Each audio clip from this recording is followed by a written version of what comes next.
Ya jadi gitu kan caramu menjaga hatiku. Di sisi lain juga kebantu bahwa ya kagak usah gue jawab ya. Aku justru akan menjaga hatimu dulu. Halo. Hai guys. Ngapain kita hari ini? Kita mau Q&A. Cuma kayaknya bakal aku sih nih yang ditargetkan ya. Mau jawab Q&A. Mau jawab Q&A. Dimulai dari pertanyaan pertama.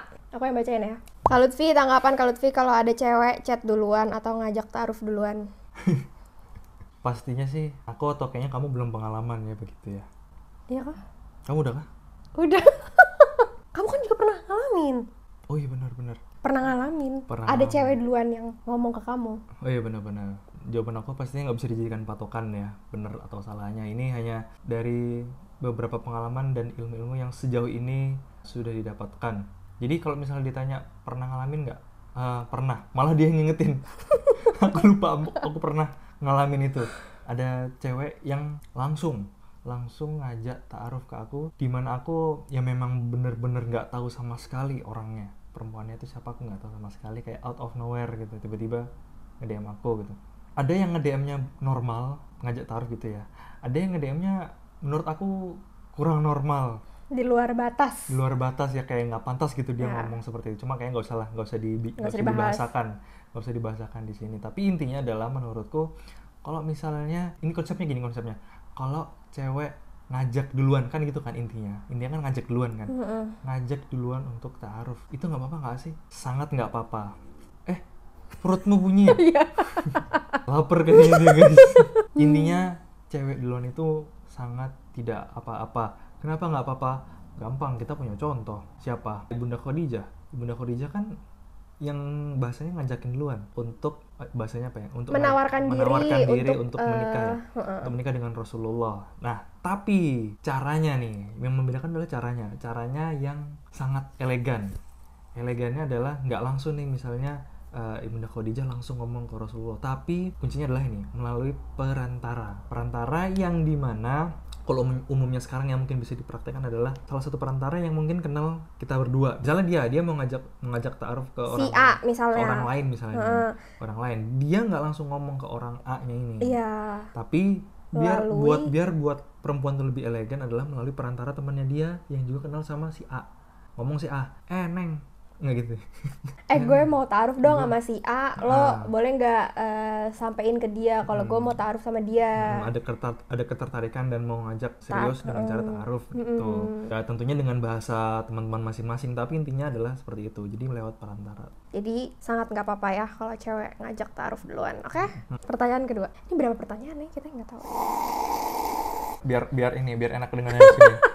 Aku belum tahu juga sih hasilnya gimana. Kalau ada cowok yang ngajak jalan ya, ini ngajak jalan yang sesungguhnya kali ya. Baiknya langsung ditolak atau kasih tahu tentang syariat Islam. Sabar, jangan langsung ngomong syariat dulu. Ini kalau cowoknya bapakmu gimana? Atau adik laki-laki atau kakak laki-lakimu, masa nggak boleh lah? Masa harus begitu? Langsung ditolak kan? Kita lihat dulu nih cowoknya siapa. Ya dong. Iya benar. Pertama itu. Tapi jangan diskusin teman-teman. Yeah. Aku paham di sini maksudnya. Case-nya adalah cowok lain. Apakah teman laki-laki atau yang belum kenal atau gimana gitu ya. Kalau intinya adalah sebaiknya ditolak untuk menghindari hal-hal yang tidak diinginkan. Emang nggak disukai sama Allah, takutnya nanti ujungnya ke sana. Tapi ada tapinya nih. Kita juga sebagai perempuan, bagaimana caranya kita harus bisa menolak dengan elegan dan dengan sopan, tidak menyakiti hati gitu. Alasannya ya tentu ya dengan alasan teman masing-masing ya. Misalnya teman-teman bisa punya alasan, maaf sudah ada acara sama keluarga misalnya, maaf nggak bisa. Atau misalnya kalau benar-benar teman-teman nggak benar-benar bingung, ya udah bilang aja nggak bisa. Iya. Gitu. Jadi nggak pakai basa-basi.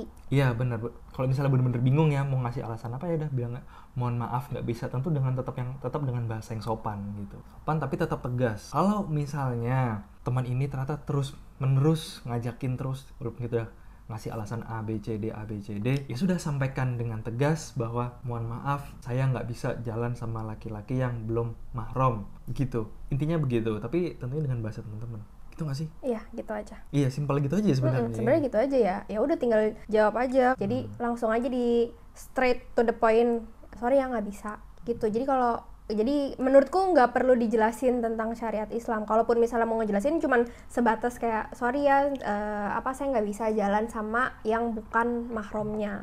Udah singkat, padat, jelas, dan dia harusnya paham. Iya, jadinya rasanya nggak kaku-kaku amat, tapi tetap bisa tegas gitu Ya, ya. betul. Kak Lutfi kerja sebagai apa sekarang? Gimana cara yakinin Kak Hira dan keluarga terkait finansial pas ta'aruf dulu? Jadi sebenarnya yang ditanyain kerjaan pas waktu ta'aruf apa kerjaan sekarang ya? Mungkin Mungkin dulu kali ya, mungkin pas asumsinya kerja ta'aruf. sekarang tuh ya kerja dulu pas zaman lagi ta'aruf kali. Kalau dulu sih pas zaman ta'aruf sih kerjaannya jelas, apa pendapatannya berapa juga jelas. Aku sih pada saat itu jelasin terus terang aja pekerjaan gitu apa aja, A, B, C. Pekerjaan A itu ngapain, pekerjaan B ngapain, pekerjaan C ngapain misalnya ya.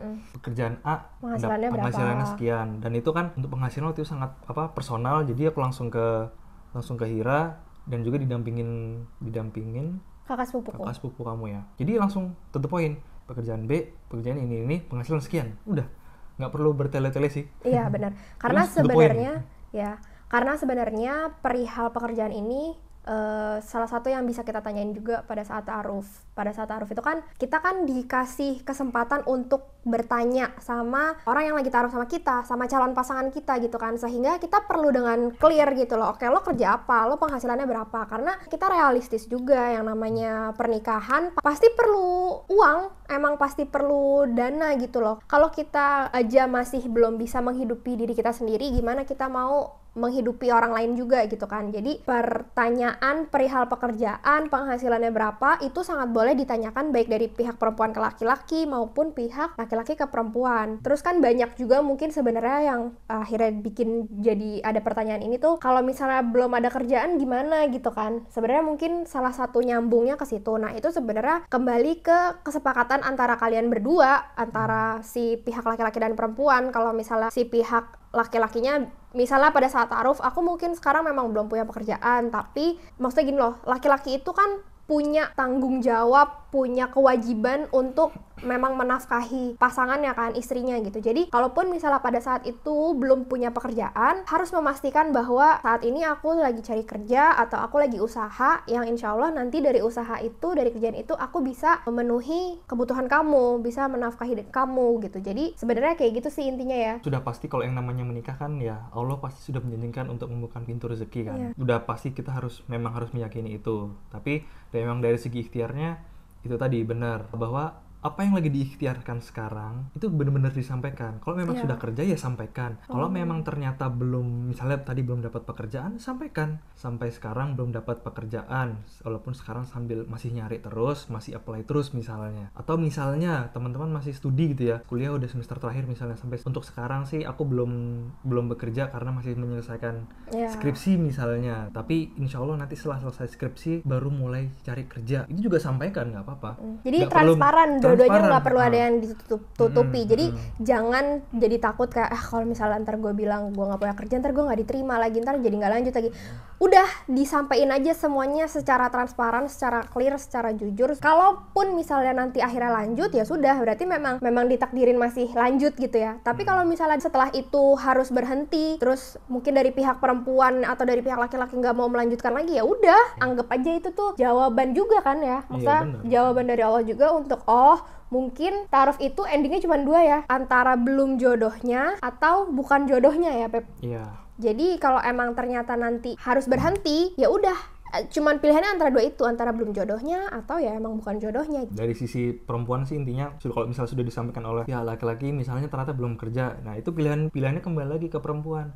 Kondisi suami belum bekerja, oke nggak gitu, dengan catatan mungkin dia nanti ikhtiar akan mencari, nah kamu mau nggak menerima misalnya begitu, oke nggak dengan kondisi seperti itu kembali lagi, intinya pilihan putusannya lagi dikembalikan ke perempuan kan. Iya. Berikutnya nggak apa-apa. Bang Lutfi dan Kak Hira izin tanya, sulit nggak sih buat seorang muslim tinggal di Aussie perihal halal lifestyle? Mungkin kalau ini pertanyaannya muncul sebelum kita berangkat, jawabannya mungkin kita nggak tahu. Kita wallahu alam karena memang kita belum ngalamin. Dia sih udah pernah ya sini dulu. Aku belum pernah. Komunitas muslim tuh memang banyak di sini. Kalau tuh banyak. Alhamdulillah ya. Alhamdulillah banyak. Dan ternyata setelah kami datang ke sini, alhamdulillah komunitas muslim tuh banyak banget. Di setiap daerah tuh ada pasti. Insya Allah pasti ada satu gitu, minimal satu. Jadi kalau misalnya misalnya kita lagi di daerah mana, misalnya kita pengen nyari tempat sholat, itu pasti ada minimal Pasti ada. satu. Dan alhamdulillahnya juga tuh mungkin karena di sini tuh banyak pendatang ya. Di sini tuh banyak banget pendatang teman-teman. Justru kayak orang Australia sendiri orang kita nggak Australia tahu tuh yang mana. kayak Jarang banget ketemu, maksudnya- jarang ngeliat. Misalnya gampangnya kalau misalnya kita di Indonesia kan jelas ya, kebanyakan orang Indonesianya gitu misalnya daripada mungkin orang luar negeri gitu. Tapi di sini tuh bener-bener campur banget. Kita bisa nggak tahu orang ini dari mana gitu. Dan ternyata kebanyakan dari pendatang itu juga adalah orang Muslim. Macam-macam, ada yang dari India, Pakistan, Bangladesh, Turki juga ada, dari Rusia ada, Malaysia dari ada, Malaysia Singapura ada. Singapura, negara-negara di Asia kayak Thailand, Vietnam, Kamboja, negara-negara yang mungkin teman-teman nggak kayak misalnya Trinidad and Tobago, kamu tau nggak? Enggak. Di mana itu? Itu pokoknya di negara kepulauan yang di tengah laut gitu loh, Oh ya? samudra. Itu ada dan ternyata dia Muslim. Oh ya? Terus dari Fiji Island tuh banyak muslimnya. Jadi ternyata banyak banget muslim di sini dan dari berbagai negara. Gak cuma terfokus misalnya banyak muslim dari Indonesia, banyak muslim dari Malaysia gitu. Gak juga, banyak banget. Afrika juga banyak yang muslim. Iya, ya? banyak juga Afrika. Kita juga punya teman ya, teman Afrika dan muslim. Banyak sih Korea, pokoknya, Cina, mungkin banyak kalau banget. disebutin terlalu banyak Ya, ya. tapi intinya kalau ngomongin tentang halal lifestyle sih alhamdulillah sangat Alhamdulillah mudah sangat dan mendukung ya. Karena mungkin dengan imigran dengan pendatang itu banyak pemerintahannya juga jadi kayak banyak muslim nih di sini sehingga kebutuhannya tuh berusaha untuk dipenuhi gitu ya. Ya nggak sih?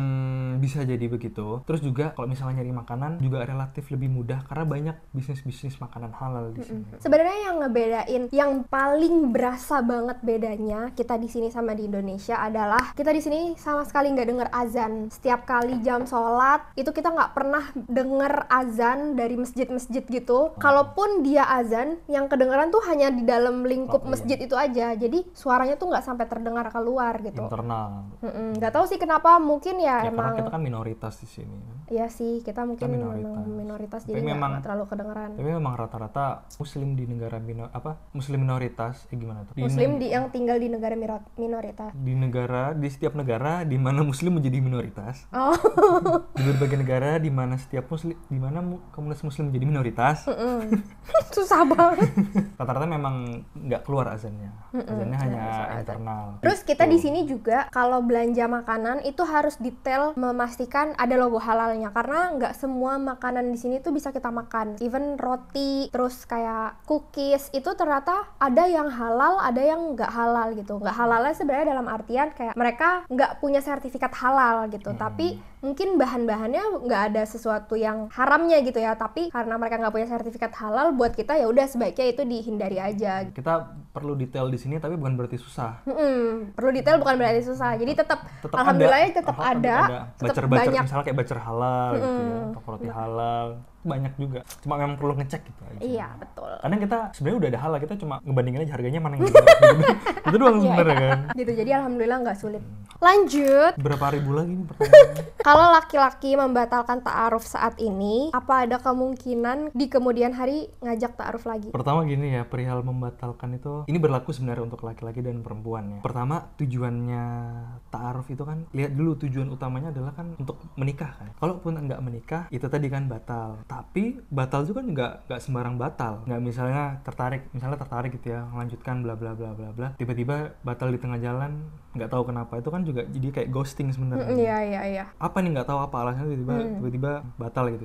Intinya adalah membatalkan itu nggak apa-apa asal dengan alasan yang syar'i atau dengan alasan yang valid. Kenapa membatalkan? Ternyata misalnya suami mau melanjutkan pendidikan misalnya ke luar negeri, tapi di satu sisi ternyata pas di tengah ta'aruf pihak perempuan menyampaikan bahwa perempuan tidak bisa ikut pergi ke luar negeri untuk menemani suami untuk melanjutkan studi dengan alasan misalnya harus merawat orang tua yang sedang sakit. Kalau misalnya contohnya seperti itu, nggak apa-apa, alasannya valid karena mungkin tidak bisa, nanti khawatir setelah menikah tidak bisa membersamai misalnya, sedangkan visinya ingin kan membangun rumah tangga di awal, jadi pengen ikhtiarnya mau bersama pada saat di awal karena itu penting kan untuk membangun fondasi rumah tangga pas di awal. Itu nggak apa-apa contoh yang kayak gitu. Terus misalnya kayak itu loh, misalnya kayak PNS atau ASN yang ditugasin di daerah mana. Ada perjanjian terikat. Ada perjanjian terikat, terus sementara suaminya ada perjanjian terikat juga nih sebelah mana, misalnya gitu. Sehingga kalau misalnya akhirnya nikah,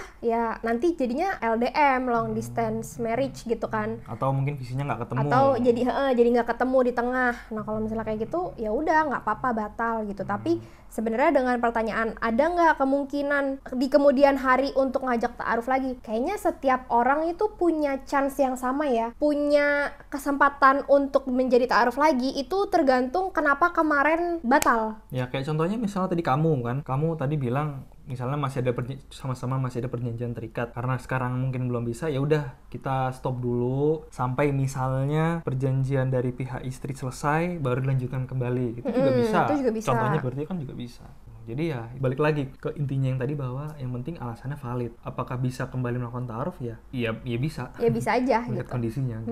Menurut Kak Lutfi, cowok cuek dalam memvalidasi perasaannya itu gimana? Seperti apa? Paham banget nih aku nih. Karena kamu cuek ya? Kayaknya di sini memang ada perbedaannya. Nggak tahu, ini kayaknya bisa dibilang fitrah kali ya. Perbedaan ketika misalnya laki-laki punya masalah atau misalnya perempuan punya masalah. Memvalidasi perasaan kan kadang-kadang kalau lagi punya masalah kan, perasaannya bagaimana gitu kan. Kalau aku ngerasain aku sebagai laki-laki, atau mungkin sering dengar juga bagaimana sih laki-laki bersikap ketika punya masalah, itu cenderung apa? Yang teman-teman tahu, pasti diem, tidak mengumbar masalahnya dia. Bahkan cerita ke teman-temannya tuh pun sangat jarang sekali. Kalaupun cerita tuh biasanya ke teman yang benar-benar udah sangat dipercaya banget gitu. Jadi pokoknya nggak ember banget gitu ya, nggak ember banget mulutnya kalau laki-laki tuh. Kenapa? Karena biasanya laki-laki tuh kalau punya masalah terus dia ceritakan, pride-nya itu kadang-kadang wibawanya itu terganggu gitu. Jadi laki-laki tuh kadang memilih untuk diam, dan kalau lagi di depan teman-temannya itu ya tetap bersikap seperti pada umumnya, tidak memperlihatkan masalahnya. Aja. Iya, jadi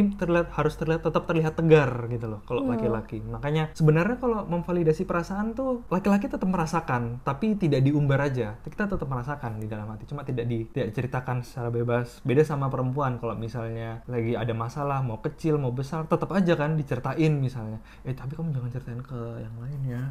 Jangan ceritain ke yang lain ya. Terus yang lain ceritain lagi ke yang lain ya. Tetap aja menjadi pohon yang menyebar. Perempuan tuh kan apa ya, mungkin fitrahnya tuh ya suka cerita, suka curhat, suka perasaannya tuh divalidasi sama orang. Iya kan, bener ya? Iya betul. Ya ampun, sabar, itu kan mungkin senang ya buat perempuan kan. Nah laki-laki tuh nggak gitu, laki-laki tuh lebih ke merasa bisa menyelesaikan masalahnya sendiri. Seringnya gitu, walaupun itu ada batasnya juga, nggak baik seperti itu terus. Kadang kalau misal memang kalau itu sudah melewati batas yang kita nggak mampu, ya memang kita harus misalnya nyari saran ke teman-teman kita yang bisa kita percaya. Apa solusinya sebaiknya? Kalau misalnya laki-laki intinya nggak bisa begitu terus, karena kalau sudah kelewatan itu bisa jadi bom waktu untuk diri sendiri. Jadi stres sendiri. Jadi stres sendiri, atau ya jadi mungkin nanti jadi timbul hal-hal yang nggak diinginkan. Jadi intinya validasi perasaan tuh tetap ada, tapi tetap harus paham kemampuan atau batas diri masing-masing. Jadi sebenarnya intinya kalau kamu gitu nggak? Kalau kamu kan beda kan pasti. Iya, laki-laki tuh juga bisa merasa sedih. Laki-laki tuh juga bisa nangis. Laki-laki tuh juga bisa kesel. Laki-laki tuh juga bisa nggak mood. Sebenarnya perasaan-perasaan yang ada di perempuan tuh juga sama dirasain sama laki-laki. Cuma bedanya yang aku lihat juga ya dari kamu, mungkin dari papaku, dari Zayan, dari laki-laki yang ada di sekitar aku gitu, selama mereka masih bisa menghandle ini sendiri, mereka nggak mau orang lain tuh ikut campur dalam urusan mereka, karena justru dari situ mereka merasa tertantang untuk gue harus bisa nyelesain masalah ini sendiri gitu. Gitu kan ya? Betul. Karena someday mungkin ya yang ada di kepala aku nih, kenapa laki-laki tuh bersikap kayak gitu? Bisa jadi karena someday dia akan punya pasangan yang pasti udah tahu pasangannya tuh akan menceritakan segala macam keluh kesah. Kalau misalnya si laki-laki ini nggak tangguh hatinya untuk nggak yang jadi suka ngeluh lah, kalau misalnya ada masalah dikit cerita ke orang atau apa, ya gimana nanti pada saat dia punya istri gitu kan. Masa istrinya cerita ke dia cerita ke orang, kan nggak mungkin gitu. Jadi bagaimana dia dengan bekal itu tuh dia bisa pada saat dia punya pasangan, dia jadi bisa menanggapi curhatan si pasangannya itu gitu. Nggak lembek gitu loh bahasanya. Nggak menyek. Tapi kalau misalnya udah nikah sih memang beda rasanya. Kita memang punya masalah, tapi karena komunikasi untuk sama pasangan itu juga penting ya, kadang-kadang kita juga komunikasiin apa masalah kita, jadi nggak lagi dipendam sendiri. Iya, karena kan udah suami istri, udah pasangan ya, maksudnya apa yang jadi masalahku atau menjadi masalah dia, ya kita sama-sama komunikasiin, kita cari solusinya bareng-bareng. Kak, aku ini orangnya pengen cobain ta'aruf, tapi di sisi lain kayak takut, so aku harus ngapain? Ya solve dulu masalah takutnya, jangan solve masalah ta'arufnya dulu. Apa yang membuat takut? Bisa jadi kan kenapa kita takut ya karena kita belum siap, kita belum cukup ilmu. Kita juga dulu mungkin sempat ngalamin bahwa kita pengennya ta'aruf tapi kita sendiri mungkin belum siap. Dulu pesan-pesan yang sering kita dapat juga dari guru-guru, sahabat-sahabat kita itu adalah kita jangan fokus dulu untuk melakukan ta'arufnya, tapi fokus dulu ke persiapannya, pengembangan diri kita dulu, upgrade diri kita dulu, pantaskan diri kita dulu. Kalau kita ternyata masih dikasih rasa takut, ya alhamdulillah, berarti mungkin itu adalah tanda bahwa kita belum siap. Maka dari itu Allah mungkin pengen kita untuk lebih mempersiapkan diri kita dulu, untuk memperbaiki kita dulu. Walaupun sebenarnya gak ada ya barometer kesiapan untuk ta'aruf, gak ada barometer untuk siap nikah tuh sebenarnya gak ada. Tapi itu sebenarnya kembali ke keyakinan hati kita. Kalau misalnya rasanya kita mau mulai ta'aruf aja kita masih takut, ya berarti pada dasarnya mungkin kita belum sepenuhnya siap untuk memulai ta'aruf. Karena kalau misalnya kita udah siap, harusnya nggak ada rasa takut lagi gitu. Dan ta'aruf tuh bukan sesuatu yang aduh takut nih mau mulai ta'aruf. Gak ada sesuatu yang harus ditakuti dari proses ta'aruf, karena kayak yang tadi udah aku bilang, ta'aruf itu endingnya cuma 2. Kalau bukan jodoh ya belum jodoh, itu aja sebenarnya endingnya, dan memang harus dicoba. Ketakutan yang muncul karena kita belum ngalamin langsung. Jadi sebenarnya gak ada yang perlu ditakuti dari proses ta'aruf ini. Intinya sih kalau memang dirasanya masih ada rasa takut, ya itu wajar, itu normal. Tapi kalau memang kita merasa seperti itu, merasa hal apapun yang membuat kita tidak yakin, ya intinya kita coba upgrade diri kita dulu, kita coba lebih memantaskan diri dulu. Kalau yang aku rasain ya waktu pertama kali kamu ngajak aku ta'aruf, sebenarnya aku tuh bukan takut mungkin bahasanya, aku tuh lebih ke ada yang ngajak gue ta'aruf gitu. Karena endingnya ta'aruf itu kan menikah. Aku tuh bukan takut untuk memulai ta'aruf, tapi aku tuh deg-degan aja. Wah ternyata this is the time gitu loh. Kayak wah akhirnya datang juga nih waktunya ada yang ngajak gue ta'aruf. Dan ini kan pertama kali juga kita jalankan ya. Ya udah pasti deg-degannya lah. Kita berdua pasti ada. Pasti ada deg-degannya. Jadi bedain antara teman-teman mungkin deg-degan sama takut. Karena kalau misalnya takut, kita ya bener-bener gak berani untuk memulai. Tapi kalau cuma sekedar deg-degan, ya sama deh kayak kita naik apa Beb? Yang roller coaster. Kalau kita mau naik roller coaster, kita deg-degan kan. Tapi setelah kita naik roller coaster ya udah kita gitu aja. Semoga sih bukan takut ya, tapi lebih ke deg-degan aja. Karena kalau deg-degan itu setelah dijalani ya udah biasa aja. Gimana tanggapan kakak sama orang yang HTS tapi kayak udah yakin ini nih orangnya? Dari pertanyaannya masih kayak iya ya. Kayak yakin. Kalaupun sudah yakin, yang ngapain HTS? Takutnya malah jadi kayak jagain jodoh orang. Kalaupun nanti ternyata memang jodohnya, tapi sudah menjalin hubungannya dari sekarang, khawatir begini, kalau ngomongin jodoh, mungkin jodohnya akan tetap sama, tapi dengan cara yang berbeda, itu khawatir akan mempengaruhi keberkahannya nanti pada saat menjalani rumah tangga. Jadi misalnya ada orang A, itu jodohnya atau takdirnya sudah sama si B. Ternyata mereka ketemu nih di umur 15 tahun, pacaran lah sekian tahun gitu ya. Jadi atau punya hubungan sekian tahun gitu. Dengan dia menjalankan dengan cara pacaran, atau mungkin dia nanti menjemput dengan cara ta'aruf, itu yang membedakan hanya caranya. Nah, caranya ini yang nanti kita dipertanggungjawabkan. Dan cara ini juga yang nanti khawatirnya mempengaruhi keberkahannya. Ini pertanyaannya aku suka. Aku introvert, Kak. Kalau Kak Lutfi, kata-kata apa yang wajib dibilang ke istri tiap hari dan yang buat melting? Apa tuh, Kak? Aku tuh nggak tahu ya menurutmu gimana, tapi aku tuh ngerasa kalau aku sama orang yang mungkin baru kenal, itu memang sih aku kayak diem gitu ya. Tapi kalau aku sudah sama orang yang kenal, itu aku enjoy aja gitu ngobrolnya. Kayak misalnya kamu tahu kan aku sama teman-teman yang udah kenal, ya aku ngalir aja gitu, enak ngobrol. Ya sama kamu juga. Kamu ngerasainnya gimana? Lutfi tuh introvert. Orang-orang awam atau orang lain selain kita memandang Lutfi tuh introvert ya.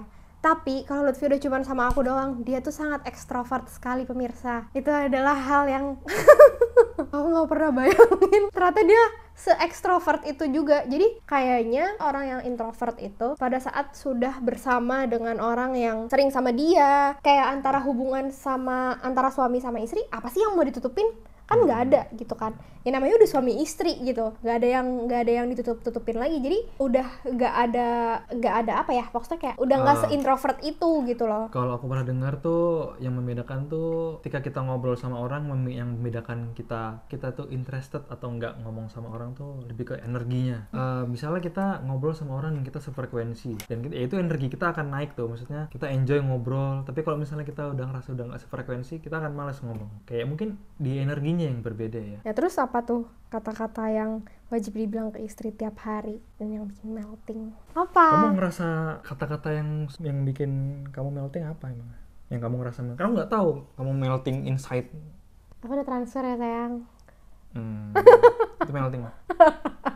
Oh, kita setiap abis sholat itu pasti kamu selalu ngomong apa? Ya biasanya aku ngebiasain ngomong I love you. Yang kelihatan sih kalau misalnya habis sholat kita zikir bareng. Aku salim sama kamu. Salim, aku ngomong I love you. Terus aku juga ngomong I love you tuh. Aku sayang sama Mas. Kita membiasakan dan memang rasa sayang itu memang kita sampaikan setiap hari karena kita sayang. Walaupun kadang-kadang menurut laki-laki itu apaan sih itu doang. Iya. Iya kayak gitu. Iya, kadang-kadang laki-laki ngerasain kayak apa sih kata-kata itu mulu gitu kan. Tapi kayaknya memang buat istri tuh itu meaningful sih. Walaupun setiap hari diucapin. Bener lah. Betul. Kalau sih ambil jurusan apa, gimana dan kenapa lanjut kuliah lagi? Aku ngambil jurusan Master of Data Science S2. Kalau misalnya ditanya kenapa, aku tuh bukan ngincar banget. Yang ku utamain tuh bukan jurusannya sebenarnya, tapi ke experience. Experience yang aku utamakan. Dengan kita tinggal di luar negeri, buat aku secara personal kayak mengasah kemampuan hidup sih. Karena kalau misalnya ditanya kan lebih nyaman di Indonesia, memang benar-benar nyaman di Indonesia. Tapi buat aku mencoba menantang diri sendiri sih, mencari pengalaman biar kita terlatih. Itu aku nyari experience untuk melanjutkan studi di luar. Walaupun semoga apa yang aku pelajarin juga nanti bermanfaat, tapi yang paling utama adalah experience-nya dulu. Experience bukan buat diri sendiri juga, tapi semoga ada yang bisa aku bawa juga untuk agama, membawa perspektif yang berbeda dari luar. Apa sih yang pertama kali dilakuin buat memulai ta'aruf dari pihak cowok, Kak? Yang pertama sih sama ya, aku rasa ini buat laki-laki maupun perempuan tetap sih memantaskan diri, nggak jauh-jauh dari itu, karena ya kita emang harus pantas dulu, dan siapa yang bisa menilai itu diri kita sendiri. Memantaskan diri, cari ilmunya, terus mungkin makin dekat sama keluarga juga, sering-sering ngobrol sama mungkin guru atau mungkin ustadz atau sahabat-sahabat yang mungkin juga paham dengan dunia pernikahan. Jadi kita juga sering dengar, sering belajar dari pengalaman mereka, apa yang perlu disiapkan, ngobrol-ngobrol sih, cari ilmunya. Itu kalau dirasa memang sudah siap, baru bisa dicoba ke langkah selanjutnya. Cari dulu siapa jodohnya. Maksudnya siapa yang mau diikhtiarkan, mungkin siapa jodohnya ya gitu. Kalau misalnya udah ketemu, coba cari perantaranya siapa, teman dekat kita ada nggak yang nanti bisa mendampingi kita juga. Tapi yang paling utama itu tadi sih, mempersiapkan diri. Nih ada lagi pertanyaannya bagus, Kak. Tips memantapkan diri kalau jodoh tuh nggak harus dijemput melalui pacaran. Ya kayak kita contohnya, walaupun bukan dijadikan sebagai patokan yang ideal juga, tapi kita melalui ikhtiar yang gak pakai pacaran gitu. Karena ya kalau dari sisi agama kan udah jelas bahwa jodoh itu sudah ditentukan dan bagaimana kita mau menjemputnya gitu. Dan kita sih waktu itu ikhtiarnya mau menjemput dengan cara memang yang Allah ajarkan gitu, bagaimana kita menjemput jodoh kita yang baik. Kak Lutfi itu ternyata temannya Kak Zian Zain ya, dan sama-sama ketemu di Terang Jakarta. Betul. kita bestie, temunya di Terang Jakarta juga. Dulu sebelum sama dia aku mainnya berdua juga sama Jian. Sekarang sama kamu. Ini juga bagus pertanyaannya. Ciri-ciri cowok yang serius buat ke jenjang pernikahan tuh apa sih, Kak? Berat sekali. Aku merasa tidak pantas untuk menjawab ini. Kamu salah nanya aku. Tapi aku akan membagikan dari pengalaman dan mungkin ilmu-ilmu yang aku dapat juga dari guru-guru, dari sahabat gitu ya. Jadi intinya gini, pertama kondisinya, kalau memang ternyata serius ke jenjang pernikahan tapi belum siap, maka bentuk kita menyayangi seorang ini itu adalah dengan seorang ini apa? Misalnya aku suka sama kamu, aku pengen serius sebenarnya sama kamu, pengen nikah, tapi aku belum siap. Ya sudah, aku nggak akan ngajak kamu dulu, aku justru akan menjaga hatimu dulu. Misalnya dengan tidak mengkontak kamu, dengan mungkin aku tetap banyak berdoa, tetap banyak memantaskan diri. Karena kalau memang aku mau niat nikah sama kamu, aku harus memantaskan diri dulu, ya kan? Aku ini udah siap apa belum? Kalau emang belum siap, oke, aku harus banyakin ilmunya, banyak minta nasihat. Juga bisa dibantu dengan misalnya puasa. Buat yang jomblo-jomblo, kita belum nikah, rasanya mungkin agak sulit, mungkin bisa diikhtiarkan dengan puasa. Kalau memang belum siap kondisinya. Tapi kalau memang ternyata sudah siap, bagaimana cara terbaiknya? Ta'aruf itu tadi, diajak ta'aruf, coba cari perantaranya. gurunya dan pendampingnya.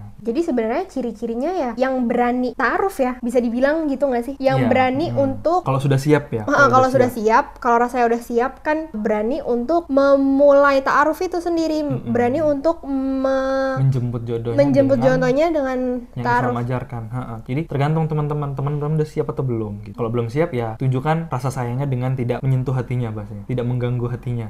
Begitu. Ya, jadi gitu kan caramu menjaga hatiku. Betul, dengan tidak mengganggumu.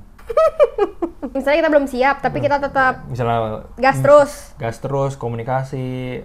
Wah. Ya kan jadi perempuannya jadi kayak ngarep ya. Sayatan juga seneng, Bos. Apa kalau mau nikah harus ada rasa yakin dulu terhadap calon, Kak? Sedangkan rasa yakin itu susah. Ini benar sih. Rasa yakin tuh susah banget. Tapi bukan berarti nggak bisa yakin. Bukan berarti nggak bisa yakin. Kita dulu juga merasakan hal yang sama. Kita nanya terus ke diri kita yakin nggak sih sama dia? Iya nggak ya? Iya nggak ya? Bener nggak ya sama dia? Makanya kita tuh selalu disaranin sama pendamping kita, gimana caranya biar tambah yakin ya? Kita harus sholat istiqoroh terus. Karena ya kita siapa bisa memantapkan? Kadang apa ya? Kita kan hati kita ada yang membolak-balikan hati kita. Hati kita ada yang menggenggam, hati kita ada yang megang. Kita nggak tahu kadang-kadang sama hati kita sendiri. Jadi makanya kita minta sama Allah, minta petunjuk. Ini bener nggak sih? Aku udah yakin belum sih sama dia ini? Makanya salah satunya dengan ikhtiar untuk sholat istiqoroh. Dimana nanti dengan sholat istiqoroh tuh insya Allah dikasih tandanya sama Allah dengan macam-macam caranya. Ada yang kadang lewat mimpi, ada yang dikasih dengan suatu kejadian dimana kita setelah dikasih kejadian, oh ya fix nggak jadi. Ada yang memang secara keyakinan jadi bertambah gitu ya. Jadi macam-macam setiap orang beda-beda. Dan kita harus peka sama petunjuk yang Allah kasih, karena setiap orang itu dapat jawabannya itu kan benar-benar beda-beda banget caranya. Kita tuh benar-benar harus peka. Kalau misalnya Allah ngasih sesuatu nih, ada satu kejadian tuh atau ada sesuatu yang kita rasain, kita tuh harus kayak terkoneksi gitu loh, kayak merefleksi lagi gitu loh. Ini tuh jawaban dari Allah bukan ya perihal yang kemarin aku tanyain. Kalau memang ternyata rasanya memang kita lebih yakin, jangan jadi dibikin-bikin kayak kayaknya enggak deh. Padahal sebenarnya kita yakin, tapi kita dibikin-bikin kayak nggak yakin. Ya jangan kayak gitu juga gitu. Ataupun sebaliknya, sebenarnya kita nggak yakin tapi diyakin-yakinin gitu. Jangan juga kayak gitu. Jadi kita tuh benar-benar harus peka sama petunjuknya Allah tuh dengan ini nih jawaban yang Allah kasih bukannya buat kita gitu. Jadi benar-benar selalu nanya ke diri sendiri lagi tentang petunjuk yang Allah kasih buat kita, dan hati kita tuh harus netral. Maksudnya adalah jangan misalnya nih udah keburu-buru kebelet mau nikah, terus misalnya ya calon pasangan kita sebenarnya ngelakuin salah, tapi karena menurut kita tuh udah pengen nikah sama dia tuh udah paling yang terbaik, dia tuh udah pasti the best of the year misalnya gitu. Jadi kita nggak menganggap kesalahan dia tuh salah. Nah tuh nggak bisa juga kayak gitu. Jadi kita tuh harus netral.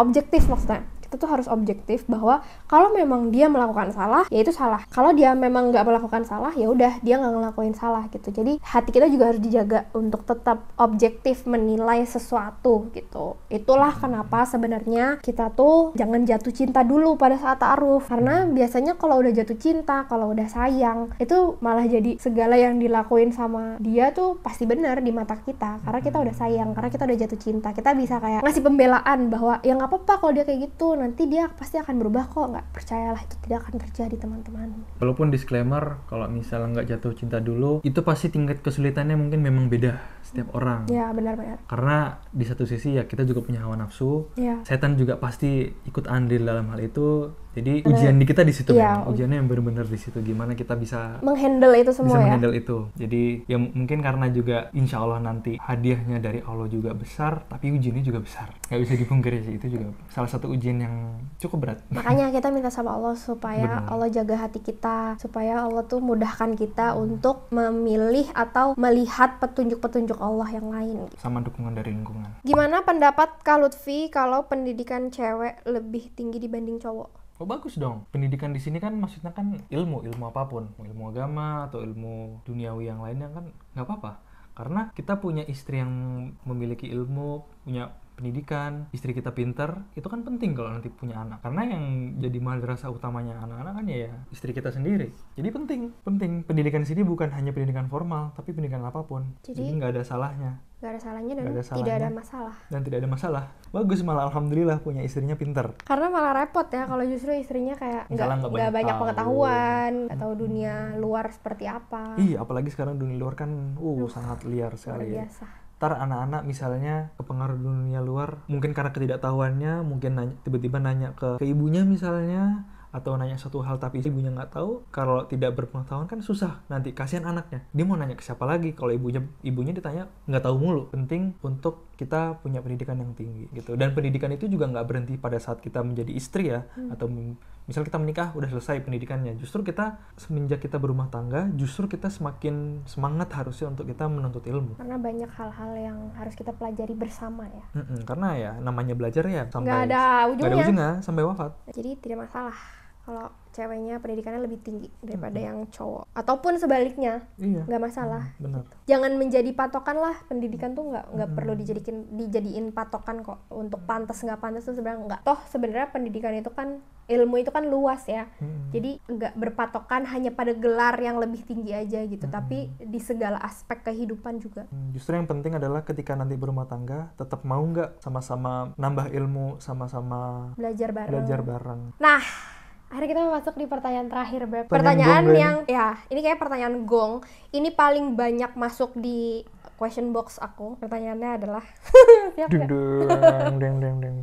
Kak Lutfi, intinya adalah kenapa sih bisa yakin sama Kak Hira? Apa yang membuat Kak Lutfi tuh yakin mantep milih Kak Hira? Jawabannya kalau misalnya ditanya apa yang bikin mantep, itu prosesnya panjang. Tapi kalau misalnya dirunutin dari awal, aku kan ketemu dia kan sebagai stranger. Aku nggak tahu dia siapa. Tapi dia ada di lingkungan yang sama gitu loh. Jadi memang sih kalau misalnya boleh terus terang.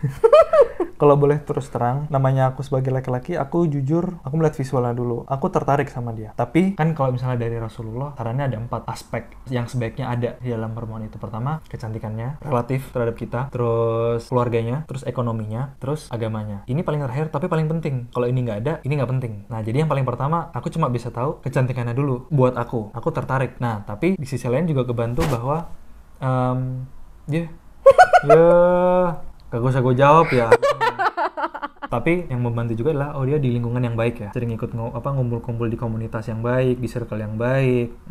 Oke nih. Tapi kan belum terjawab nih sisanya. Maka dari itu ya udah coba taaruf untuk mencari tahu ketiganya ini. Bagaimana agamanya? Mungkin kalau tadi dia di lingkungan yang baik, sering ikut kajian, mungkin juga ada salah satu aspek di agamanya. Tapi kan perlu ditanyakan lagi pada saat ditaaruf. Makanya pada saat ditaaruf, aku mencoba menanyakan aspek-aspek yang berhubungan dengan ketiganya ini. Misalnya ekonominya, keluarganya, sama agamanya. Oh, ternyata dia dari keluarga yang baik. Oh, dia ekonominya baik dalam artian mungkin dari sisi harta, dari sisi mengelola keuangannya, dan yang terakhir agamanya. Yang pasti ditanya perihal ibadahnya. Dan ini harus terus terang. Misal ditanya tentang sholatnya, ditanya tentang puasanya, ibadah-ibadah lainnya, ibadah sunnahnya, dan segala macam. Kita tanya nggak apa-apa. Ini harus terus terang juga. Oh, ternyata sudah aku temuin keempat aspek ini pada saat ta'aruf. Dan alhamdulillah sambil dibantu ikhtiar istikharah juga, Allah memantapkan hati Q.